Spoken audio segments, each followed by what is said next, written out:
ndugu zanguni,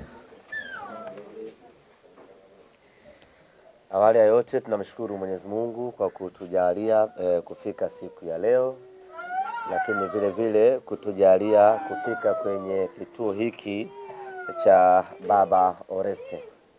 Tunao furaha kubwa Simba Sports Club kwa kushirikiana na Mo Dewji Foundation kukamilisha jambo hili la kuja kutoa sadaka, kutoa msaada kwenye kituo hiki cha Baba Oreste. Simba na Mo Dewji Foundation tumekuwa tukifanya kazi bega kwa bega kuhakikisha kwamba tunaifikia jamii na kutoa msaada kwa wale wote ambao wana uhitaji.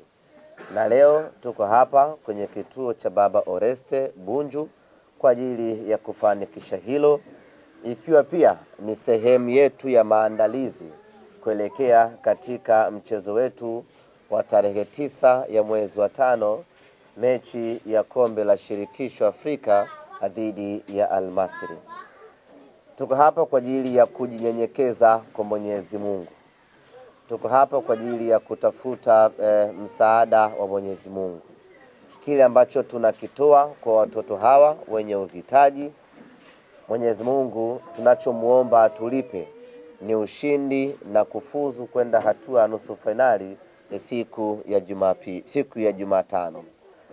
Mzungumzaji wa kwanza amezungumza hapa kwamba Mwenyezi Mungu yuko pamoja na wanawapendelea wale wenye unyenyekevu, na sisi hatuna budi kumnyenyekea Mwenyezi Mungu ili atupendelee yaliyo mema, na kwa tunachokihitaji Simba Sports Club ni Mwenyezi Mungu atupendelee siku ya Jumatano tufuzu twende hatua inayofuata.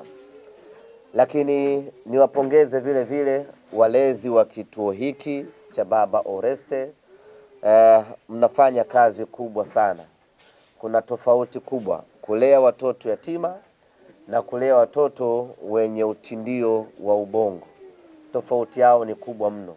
Hawa wana mahitaji mengi, wana mahitaji magumu, wana mahitaji makubwa. Just imagine kama baba yake aliyemzaa amekimbia. Wewe mtu binafsi, mtu wa pembeni, unakuwa na moyo wa kuwahudumia hawa watoto.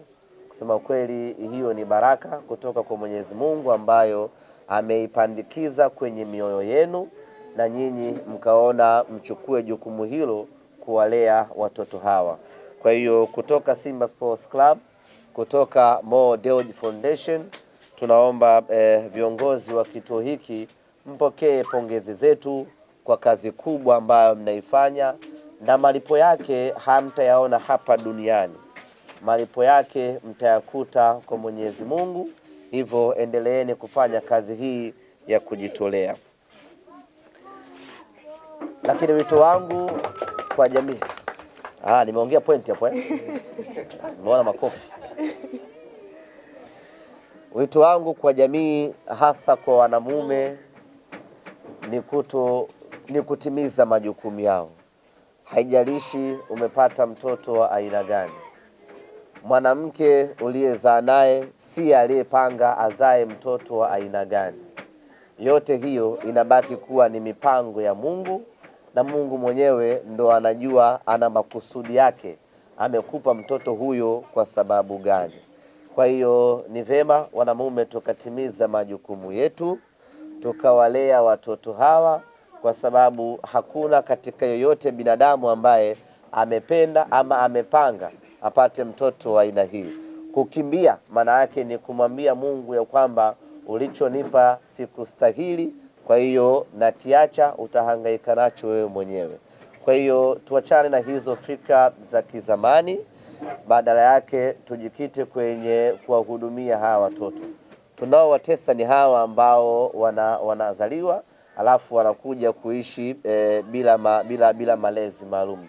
Just imagine hapo alipo tayari ana shida, alafu bado vitu vya msingi kama nguo, malazi, vyakula navyo bado anavikosa kwa sababu tu baba yake alikula nyoya. Kwa hiyo tujitahidi wazazi, tujitahidi wanamume, tutimize majukumu yetu ili watoto hawa waione dunia ni sehemu salama kwao ya kuishi.